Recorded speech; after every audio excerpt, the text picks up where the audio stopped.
More threats to school kids in Springfield, Ohio today, following baseless claims about Haitian immigrants perpetuated by the former president and his running mate. Now, the state's Republican governor, Mike DeWine, announced Ohio state troopers will be stationed throughout the Springfield City School District as a precaution. The announcement came after two elementary schools were evacuated. Six in all have been threatened in the last week. Two colleges today moved to virtual learning. And then there's this newly obtained video of the Proud Boys, so called, marching through town this weekend. It's the thuggish group that took part in the storming of the U.S. Capitol on January 6th. Again, all this because of threats linked to false claims about Haitian immigrants eating pets, fueled by the former president, Senator J.D. Vance. Vance was on CNN this weekend where he defended his claims about Springfield.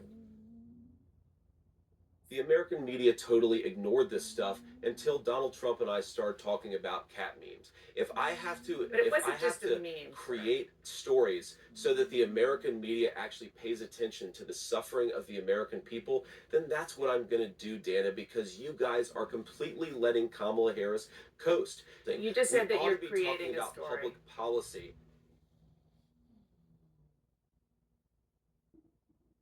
Sorry, you just said that you're creating the story. What's that, Dana?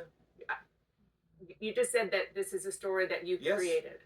So the eating dogs and We are cats cre- thing is we- not. We are accurate. creating, we are Dana, it comes from firsthand accounts from my constituents. I say that we're creating a story, meaning we're creating the American media focusing on it.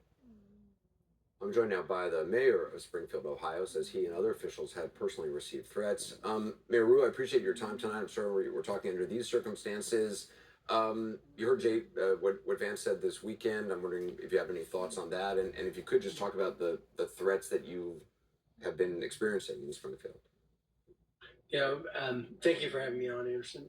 We've been having continuous threats since 5 days now, and it's disconcerting that these they keep doubling and tripling down with what we're asking them to stop talking about. Springfield is a good place. We're a wonderful people. We're not imploding on each other as far as a community. We're doing, we're really for each other in this community. We need help, not hate, and that's what we need from those that have the national stage.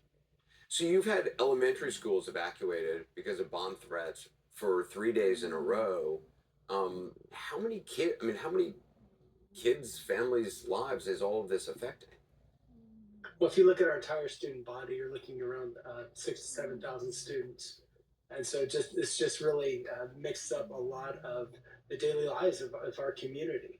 I want to thank Governor Mike DeWine, who's really stepped in today, announced new support for our schools. He wants kids back into schools where we don't want to, we continue to get these threats. There's been 33 threats by email, and none of them they've all been essentially false threats. So the State Highway Patrol and the state force that are here in town to make sure that our schools are secure and our kids are going back to school tomorrow.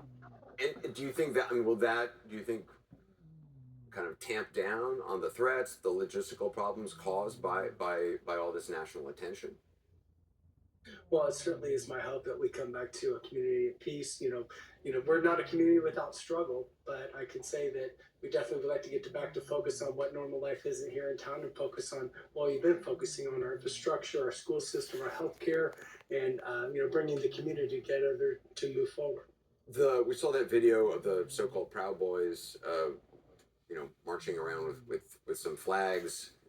How many were there? Did that cause any issues? Anytime a group comes into our town with the intent to not bring peace but disrupt, it causes issues. I'd say there was roughly about 20 individuals that came representing the Proud Boys. And there was also hate flyers that were distributed by another group. So it definitely is unrestful when that happens. What are you hearing from constituents, including Haitian constituents? Well, as far as the Haitian community, as a human being, I personally hate to see an entire community be, just blasted like this, and lies continue to be said about a community. We have no evidence of the lies that have been said about them, or the things that have been said about them are just still lies. So we'd like that to stop.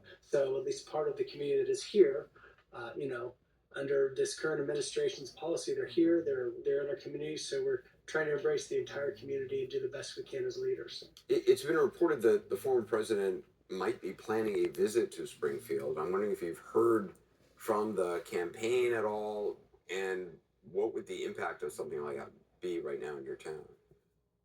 It would be extremely difficult if either one of the candidates came to our community right now, and I would discourage it if I had the opportunity, just because this is not a time to campaign in our community at the national level.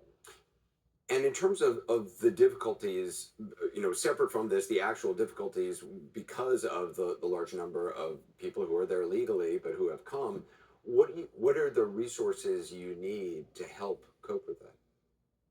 I think the number one resource when we're asking for funding, I'd say we've pretty much focused in on translation services. Our critical care hospital, as well as our federally funded hospital, both are in deficit because of the expense of translation services. Our school systems need help with translation services, as well as our safety forces, to be able to communicate with those that they're trying to serve well. So that's kind of where we've been trying to focus in the funding.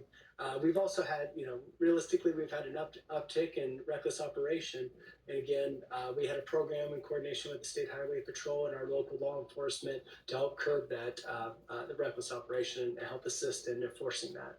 And those translation services, is that something that would come from the state government, the federal government?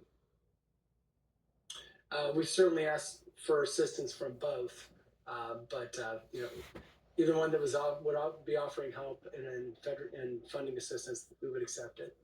I don't know if there's